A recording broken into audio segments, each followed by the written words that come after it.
It's that time of the year again when the matric results will be released, but there are already concerns that the pass rate is simply too low. The leader of the One South Africa movement, that's Mmusi Maimane, says a 30% pass mark cannot be relied upon as a true indicator of progress. The sector itself has reiterated, however, that all candidates must pass at least 3 subjects at 40% in order to obtain the National Senior Certificate. However, Maimane has nonetheless launched a petition calling for an end to the 30% pass mark and for Minister Angie Motshekga to increase that measure to 50%. That initiative has already garnered more than 8,000 signatures. But what else ought to be considered? Let's bring in Mmusi Maimane himself, who is joining us via our video link. I understand the Basic Education Department, Mhlanga, may also join us at some stage of our discussion. For now, Mmusi, thank you for making time. It's great to have you on the program as always. I appreciate your speaking to us. Whilst we wait for Elijah to come online, I mean, what he has said publicly already is that the public generally misunderstands what it takes for you to get a matric certificate. The argument he's making is that there are various objectives to be achieved before that certificate is actually given to you. Is that a communication, a discussion that you've had with the department before launching this petition? Good morning and good morning to fellow South Africans. I think first and foremost we should ask ourselves the question, is the current education system producing young people who are employable? And I think categorically the answer is no. The fact of the matter is that young people who are even going to get their senior certificate now are going to end up joining the ranks of the unemployed. Secondly, that in their own criteria, they make it crystal clear the fact that you only need to pass certain subjects, 3 subjects at 40% as you stated, and others at 30%. Now, what I'm begging to understand is that at which level do you expect that it's satisfactory that you've met the requirements at 30%? And then ultimately, for that same student, if they seek to achieve a university entrance, when they go to university, it is now common cause. For many universities are now running bridging courses that force them to ensure that ultimately they have to correct the learning abilities of those students. So I hold the absolute view that ultimately we have to scrap the 30%. We have to be able to ask better of our students and our learners if we're going to achieve a reform in education. And at this point in time, I'm not convinced that the Department of Education is in fact waging this war and achieving the outcomes we as a country would like to see from our learners. Comparable to other nations of the world, we are lagging behind because not only have we to contend with dropout rates, but we also have to contend with the fact that the kids who do make it at such poor level. I haven't found any reasonable justification on their part why they should maintain 30%. I think most people will be sympathetic to, at the very least, what you're gesturing towards by calling for the scrapping of this 30% pass mark. What I can't help but wonder, though, is whether or not that is where the rubber hits the road.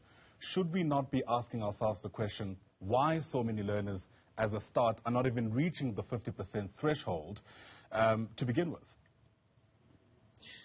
There are many issues to education. 30% pass rate is but one. But of course, the ecosystem of education, at some level, we need to think about parental involvement. We know through research the fact that when a parent is involved in the education of a child, the prospects of that child to succeed are much higher. We already know the fact that at early childhood development centers that ultimately if the child is not capable of doing the basics by the time they start basic education in order to be able to read and comprehend for meaning, that those things are detrimental over the long run. We all know factors around poverty that say the fact that for many kids, ultimately they drop out of school for those variables.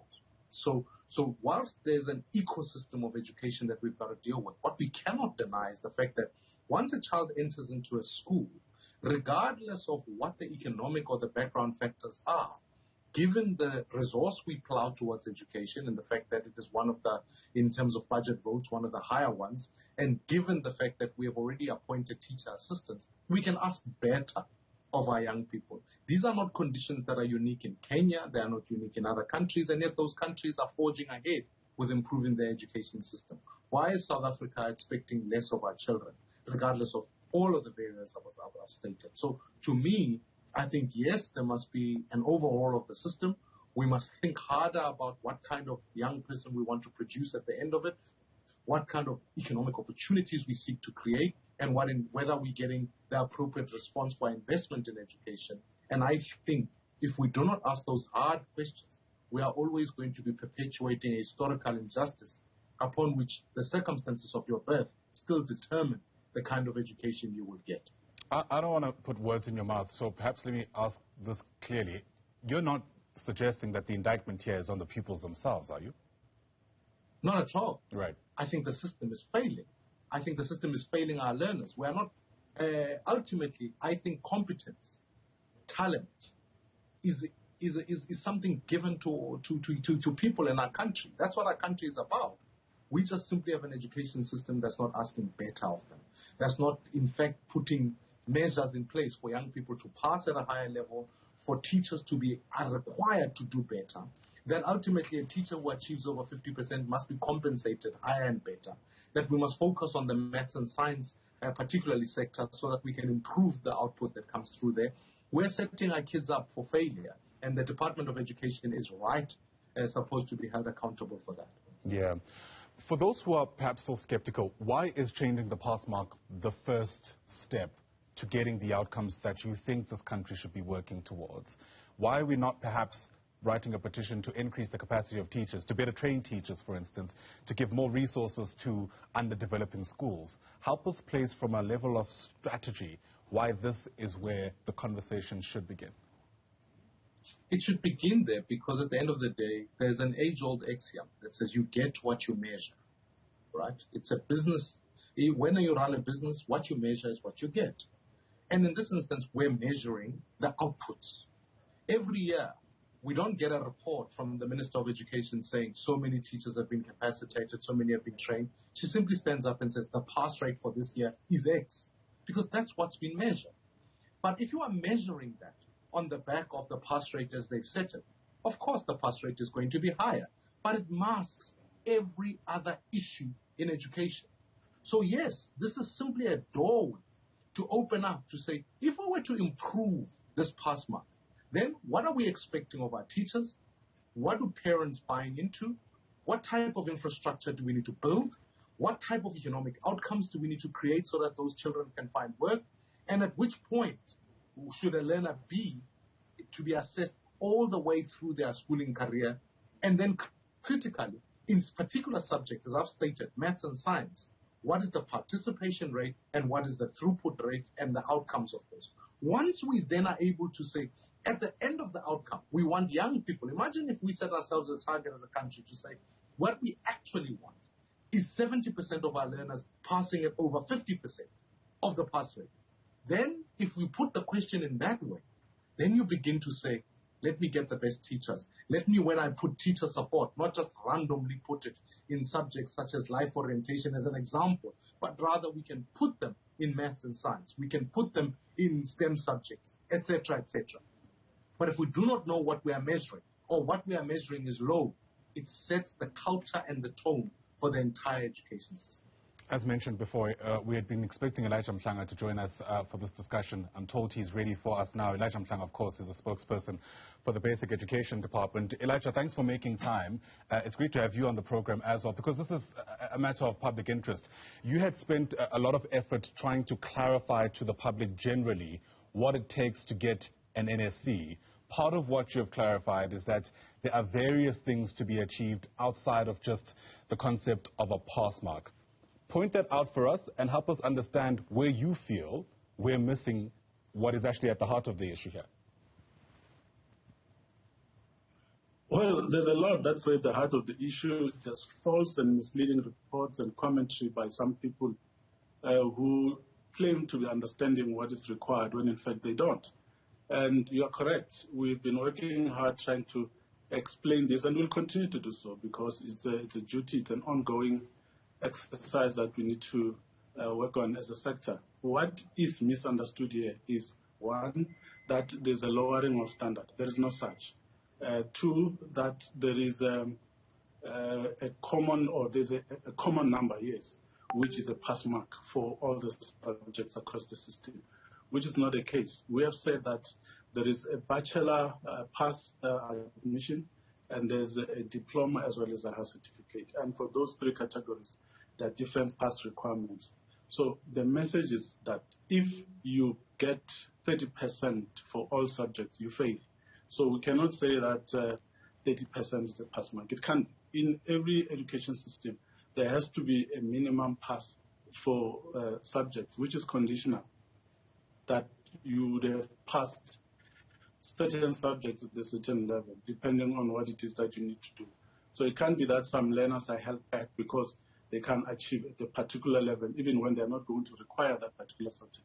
And this thing of saying that the system is not equipping our learners is not necessarily correct. You know, we have hundreds, if not thousands, of young people who are able to enter universities across the world from this system, and they're able to be admitted, and they get degrees there, work there, and even come back into this country. So if our system was really that bad, why is it that they're able to access education in those countries? Even here, we have a large majority of young people who are able to access university, to the extent that some of them don't even have the space to enter universities because universities are full. So we need to really think about what we need to do. We really want the young people to pass for university. Is really that our focus, or we want them to be able to explore other opportunities as well? Yeah, it is the curriculum offering that should be focusing on. Right, various things coming out of what you said. Let me ask as a start whether or not it's true that some subjects just need as a bare minimum for you to get 30%, for you to essentially get that accreditation, for lack of a better term. Is that not true?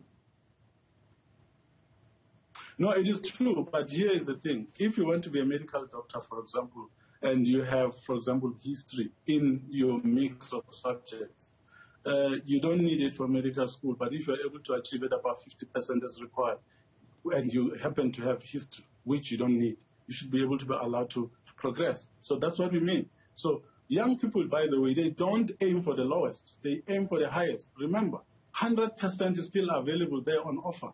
We are not aiming for the lowest. We are aiming for the highest.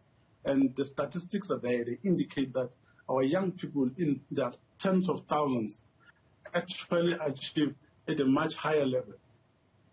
I think the point then that Mmusi is trying to make is, on what grounds is it okay for those subjects where it is allowed that you only get 30%, that you still essentially pass that subject? You know, like, how are we confidently saying that someone has passed a particular subject when all they've managed to actually get for that subject is 30%, even if they're not going to necessarily use that subject to get whatever qualification they need in the next phase of their schooling career? Well, education systems work like that. Just go and look at your own matric certificate.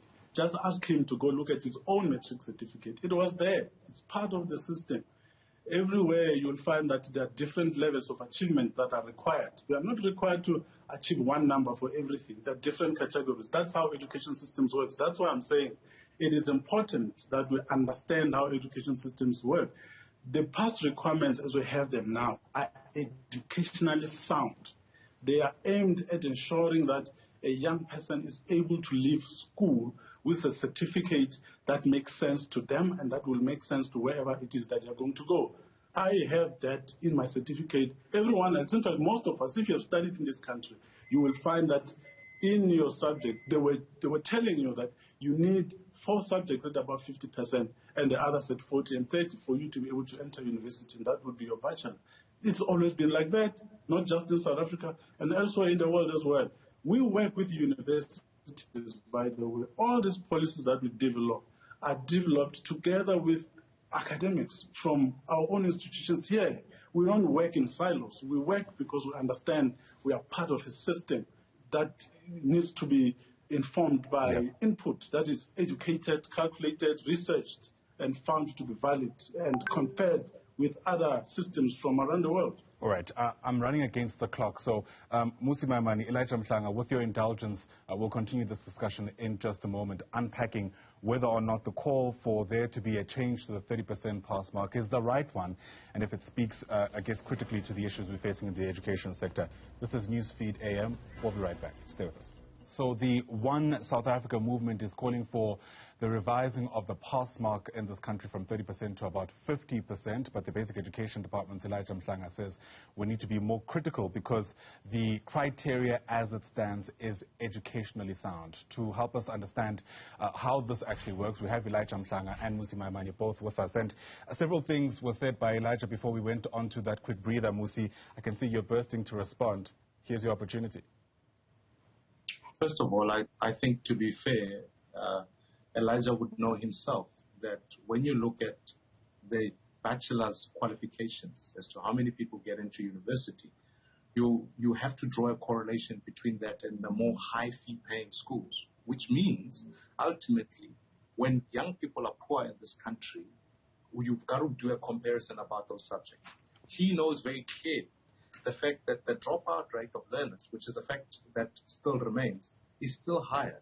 He knows equally so that, as I put on my own timeline, that when they published a report in I think it was a 2014 DBE report, that when they put out the 27 action plans, they haven't achieved any of those. So the suggestion that suddenly we are not being critical of the education system when we are analyzing the outcomes that are coming out, it's an unfortunate one, because actually I think we need to all be sober about what kind of education we want to give our young people. And we want to be clear about the fact that whether a child is born in the most rural, poor community, they have the same opportunity of learning and succeeding as a child who goes to a high fee-paying school in an urban center. That is the point. And then the other thing is he hasn't disputed the fact that there are subjects that you need to pass at 30%. And I cannot accept the fact that you do not need those subjects to be able to progress, because he knows very well, as I argued earlier, that you get what you inspect. And if your inspection is the fact that you want 30% as an output, it does not incentivize people for working harder beyond that point. Because like I know, if you said to me the scorecard in matric and you said to me, this is what you only need to achieve in order to get through, and I pursued that and did get through, it doesn't mean that actually I've been able to be pushed further to be able to achieve a much higher level of education. So I do think we must be critical about this issue. We must realize the fact that comparative to other nations in the world, if you aggregate the ex-Model C schools, our education system rises up. You include poor schools and rural schools, you realize that our education drops down. So if we want to address an injustice, we've got to deal with the education system in its holistic sense. That is the point I'm trying to find. I hear what you're saying, especially when you essentially ask for us to consider who essentially is getting good marks at the end of matric, who essentially is making it into university. But on the issue of there being subjects that aren't central to where you want to take your own studies, I'm sure you'll agree, Mmusi, as a start, that pupils will not be able to study everything, right? And so in the context of that constraint, would it not make more sense to be able to at least set criteria on matters that are important to them at a high standard, and everything else, I guess, if they're able to meet the bare minimum requirements, allow that to actually take place? It wouldn't make sense to me, just to drive this point home, for instance, to demand an individual who wants to go into medicine to do exceptionally well at history if they're not going to need whatever is in the history curriculum. The truth of the matter is that the bare minimum cannot be 30%. Even if you wanted to set it, you can set it higher and improve on the other subjects that the very respective learner needs for medicine. But secondly, in truth, and I don't want to make this a philosophical discussion, in truth, many people finish with one set of matric results, study one particular course, and they get given the right to change that course. When I was in matric, we had to do, and it's sad, we had to do woodwork. But in truth, I haven't used woodwork at all. I wish I'd done typing. So in truth, whatever the subject combination that I end up with at the matric results is not a predictor of the fact that my lifelong learning expertise are going to deliver the same outcome. So to suddenly say, no, just because you don't need this, you can lower the standards to as a, then why don't you just make no standards whatsoever? The fact of the matter is that we must improve on those standards, because as much as the doctor may need only biology, science, or whatever the case might be, the critical skills needed in other subjects that are offered in the same curriculum are crucial for their development in the future. So yes, you can have a differentiated outcome, but 30% surely cannot be the benchmark. Elijah Mhlanga, your final bite at the cherry. The criteria has always been what it is. It doesn't necessarily mean that it's right. Well, we have reviewed the system. Remember, by 94, we had about 19 education systems in this country. And come 96, when the Schools Act came into place, we started unifying the system, and it's been evolving ever since. And we continue to do research. We continue to review it. We're strengthening it. We believe that it's on the rise, and we believe that we're on the right track. South Africa was probably and is probably the only country in one place where you have 19 different systems for a single nation. So it's been a work in progress. We're working on it. Every research that you will see, credible, empirical, and reliable, it will tell you that the system is indeed on the rise. But coming to the other point of poor learners, I wish he had spent more time looking at the past patterns around matric results. You'll find that more and more learners from rural areas and rural provinces are the ones that are performing better. We have schools that are performing at 100% in the townships, while the schools in the suburbs, the former model schools, are getting 96%, 90%. So there's a leveling of the playing field there. Young people, wherever they are putting in the effort, supported by their educators. They are making sure that they aim for the highest mark, not the lowest mark. A minimum is just that, but the maximum remains there, and that's what they are aiming for. And we believe that everybody in the system is working towards high achievement, not the lowest. We can't deny that fact. So it's important that we understand that it's one thing to wish for something, but once you are the person that is supposed to be implementing that particular education system, there are certain realities that you need to deal with, and the populism is not one of them. So it's important that we do more to understand the system and make constructive input that will take the country forward. Yeah, I guess the question becomes, is the minimum requirement not too low? Is there an appetite, for instance, Elijah, before we wrap up, to adjust that 30% to another minimum, a higher minimum, so to speak? We always look at these issues. These issues are discussed as you introduce new subjects. By the way, we've been introducing a new set of subjects in the system to try expand the offering in the curriculum so that young people are able to get more from the system than what they have been getting.